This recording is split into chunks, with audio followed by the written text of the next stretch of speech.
friends, welcome to MediC. Today we are going to see about hamstring muscles or hamstring compartment. Hamstring compartment is the compartment present in the posterior compartment of thigh, which is the flexor compartment.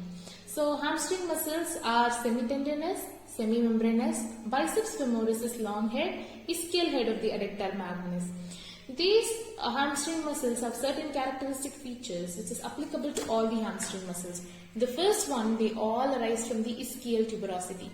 The second, they all get inserted into the one of the bones of the leg. And the third, all are supplied by the tibial part of the sciatic nerve. And fourth, they are all flexors of knee and extensors of hip. Now let us go for the muscles. First muscle is the biceps femoris. Biceps femoris, as you all know, has two heads, long head and the short head. Long head is the part of the hamstring compartment. So long head arises from the lower medial part of the upper quadrangular area of the ischial tuberosity. It arises along with the semitendinous and it also forms the lower part of the sacrotuberous ligament. As for the insertion, the two heads, that is the long head and short head of the biceps femoris, unite in the lower third of the thigh to form a conjoint tendon which slopes downwards and laterally to get inserted into the head of fibula just in front of the styloid process. And as for the nerve supply, it is supplied by the tibial part of the sciatic nerve. The next muscle that we are going to see in the hamstring compartment is the semitendinous. Semitendinous is named so because its lower half is tendinous. For the origin, it arises along with the long head of biceps as we saw before from the lower medial part of the upper quadrangular area of the ischial tuberosity. It is fleshy in the upper end and forms a cord-like tendon in the lower part, and it lies on the semimembranous muscle.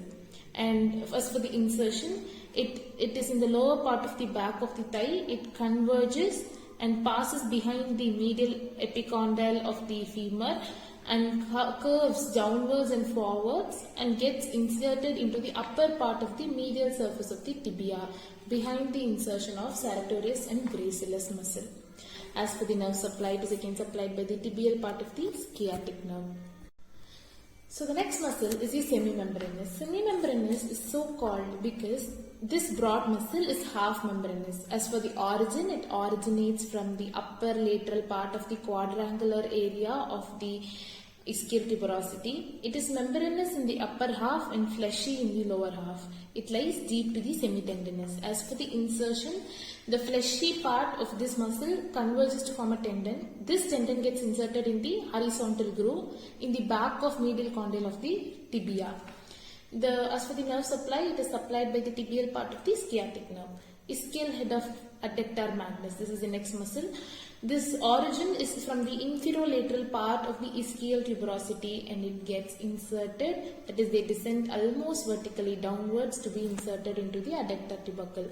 As for the nerve supply, it is again supplied by the tibial part of the sciatic nerve. Now let us go for the actions of the hamstring muscles.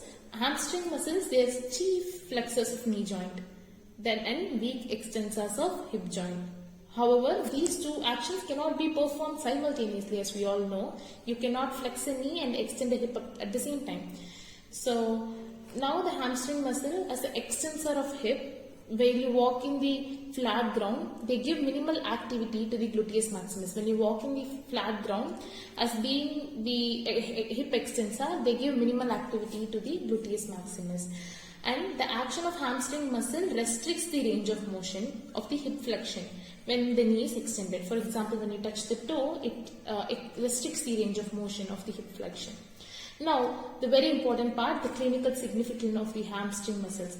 In case if the hamstring muscles are being paralyzed, the patient tend to fall forwards. This is because the gluteus maximus muscle cannot maintain the necessary tone to stand upright. In ancient times, when during war, the enemies used to attack the knees of horses of their opponent. In order, they cut the tendons of the hamstring muscle so that the horse cannot move any further. They even cut the hamstring tendons of the soldiers so they could not run. So this is why they are termed as hamstringing the enemies, and this is why it is known as hamstring muscles. Thank you.